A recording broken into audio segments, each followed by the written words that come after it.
농업 비점 오염 관리, 물꼬를 트다. 비가 내리는 날을 좋아하시나요?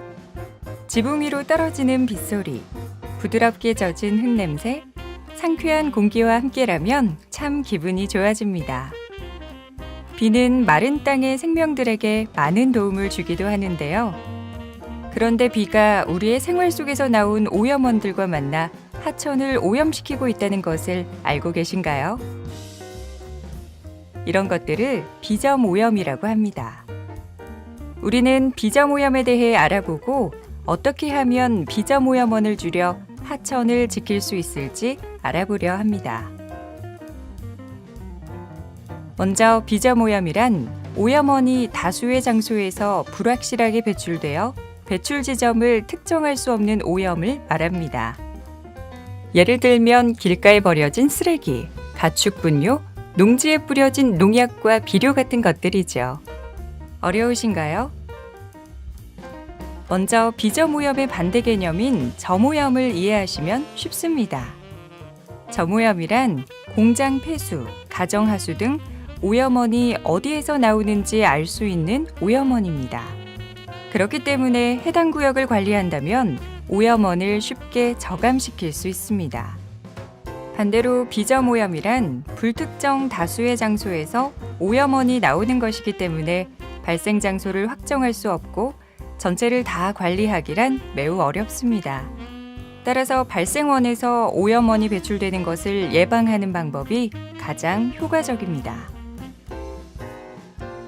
비점 오염은 얼마나 물을 오염시킬까요?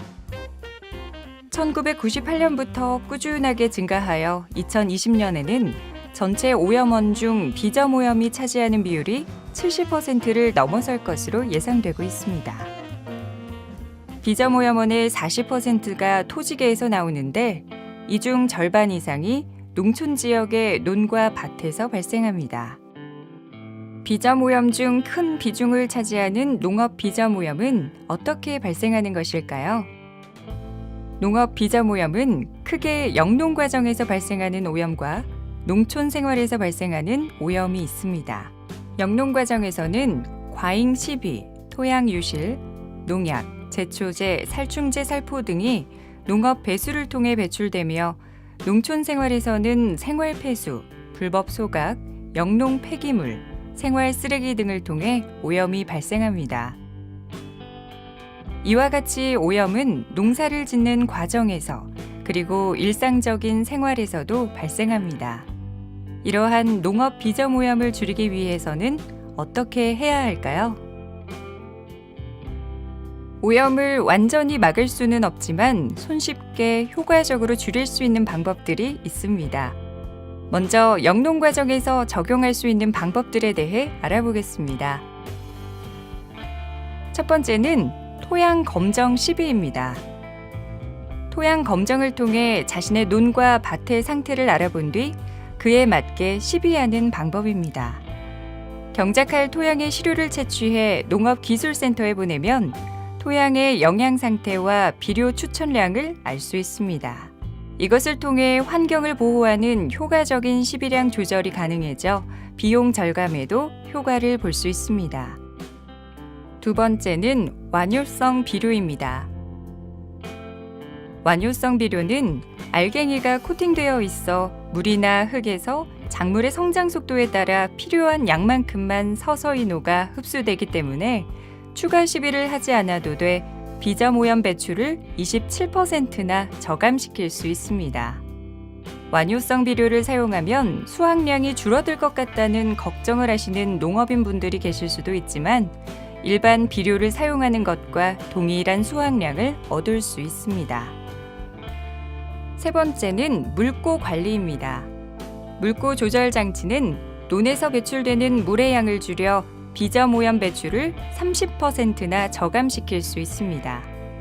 게다가 10%의 물을 절약할 수 있고 한 번만 설치하면 반영구적으로 사용 가능하며 모내기부터 중간 낙수기까지는 평소와 같이 물꼬 높이를 관리하고 중간 낙수 이후부터는 물꼬를 평소보다 5cm 정도 더 높게 고정하여 관리하는 방법입니다.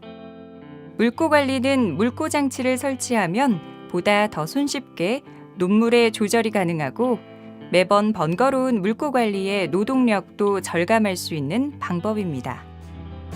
네 번째는 지표 피복입니다. 지표 피복은 밭에 볏짚을 깔아 비가 올 때 밭에 흙이 튀지 않도록 하며 토양이 물을 빠르게 많이 흡수할 수 있는 상태로 유지시켜줘 배출되는 물과 오염물질의 양을 줄이는 효과가 있습니다. 지표 피복은 마늘이나 생강을 재배할 때 볏짚으로 두껍게 덮어주는 것과 동일합니다. 지표 피복을 잘했을 경우 약 20% 내지 50% 정도의 강우 유출수와 약 20% 내지 95%의 비점 오염 배출 저감 효과를 볼 수 있습니다. 다섯 번째는 초생대입니다. 초생대는 밭에 물이 빠지는 하단부에 흙을 비롯한 오염물질을 걸러주는 식생대로 잔디와 같은 풀들이 여과 역할을 하게 됩니다. 물을 충분히 주고 잡초를 제거해주면서 잘 관리해주면 10% 내지 30% 정도의 유출량과 약 5% 내지 70% 정도의 비점 오염 배출 저감 효과를 볼 수 있습니다. 여섯 번째는 침사구입니다. 침사구는 밭에서 흘러나가는 물을 고이게 하는 웅덩이입니다. 비가 왔을 때 흙탕물의 굵은 입자와 오염물질을 가라앉혀 농업 비점 오염 배출을 줄이는 방법입니다. 볏짚을 묶어 침사구 안쪽에 꽂아 놓으면 더욱 효과가 좋습니다. 일곱 번째는 실트 펜스입니다. 실트 펜스는 본래 밭에서 야생동물의 피해를 방지하기 위해 밭 가장자리에 둘러놓는 펜스를 말하나 야생동물의 접근을 막을 뿐 아니라 밭에서 발생하는 오염물질을 걸러주는 효과가 있습니다. 마지막 여덟 번째는 가축분뇨 퇴액비 살포입니다. 가축분뇨는 대부분 퇴비와 액비로 사용되어지고 있습니다. 액비는 지표 살포보다는 냄새 문제를 해결하면서 비료의 효과를 높일 수 있는 지중 살포로 하는 것이 좋습니다. 하지만 비가 오거나 강우 예보가 있을 경우에는 뿌리지 않는 것이 좋습니다. 퇴비를 사용할 경우에는 무단 방치보다는 비닐로 덮어서 강우 시에 빗물과 함께 하천이나 배수로로 배출되지 않도록 관리하여야 합니다. 앞에서 설명한 방안들은 누구나 손쉽게 따라할 수 있습니다. 조금만 관심을 가지고 실천한다면 농업에서 배출되는 오염원을 크게 저감할 수 있습니다. 그렇다면 농촌 생활 속에서 발생하는 비점 오염원을 줄일 수 있는 방법에는 어떤 것들이 있을까요? 바로 분리 배출하기, 지정된 장소에 쓰레기 버리기, 쓰레기 소각하지 않기, 영농 폐기물 관리하기와 같은 아주 쉬운 방법들로도 비점 오염원을 줄일 수 있습니다. 이런 활동들은 마을 주민 모두가 관심을 가지고 실천해야 큰 효과를 볼 수 있습니다. 마을 환경지킴이를 운영하여 정화 활동을 하고 환경 동아리 활동으로 마을 환경 비전을 정하고 마을 환경에 대해 지속적으로 관심을 갖는다면 우리가 살고 있는 마을의 농업 비점 오염을 줄일 수 있습니다. 또 마을 공동체, 지자체, 전문가들과 거버넌스를 구축하여 모두가 함께한다면 아무리 어려운 문제이더라도 극복해 나갈 수 있습니다.